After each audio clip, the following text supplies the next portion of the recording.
On number 9, they give us a universal set which has a whole bunch of stuff in it, from banana to pizza. And then they tell me that set M is the set of X.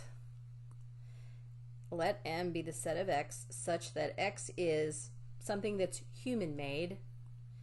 And then they give me E, which is the set of Y, such that Y is something that is edible. And then they want me to determine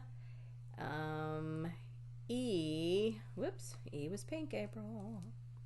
They want me to determine set E minus set M.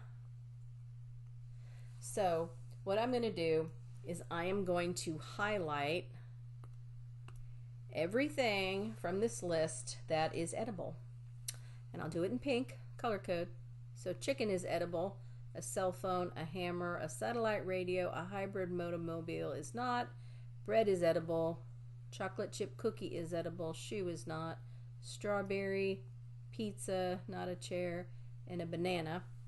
And M just says it's the empty set. So if every one of those things I could remove, then I'd have the empty set. But I am now going to subtract out anything from the pink set that is human made, and I'll just put an X through it. Chicken is technically not human made because it comes from an egg. A chicken comes from an egg. Yeah, we cook it up, but the chicken itself is not human made. We do make bread, so that's human made. Chocolate chip cookies are human made, even though most people think they're made by, little Keebler elves that live in a tree. A strawberry, nope, that grows from a vine, doesn't it? Pizza, yep, we make some pizza. And a banana, nope, banana grows on a tree, doesn't it? I guess.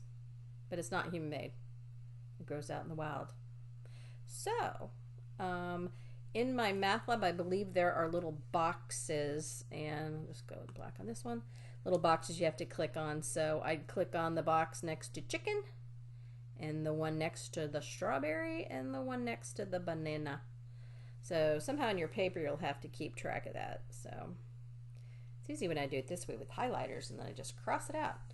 I suppose what you could do is click on every box, like how I highlighted it in pink. You could start there and click on all the boxes that are in set E, and then go back and unclick the boxes that are human-made items. That would probably be the easiest way to do that in my math lab. And that's number 9.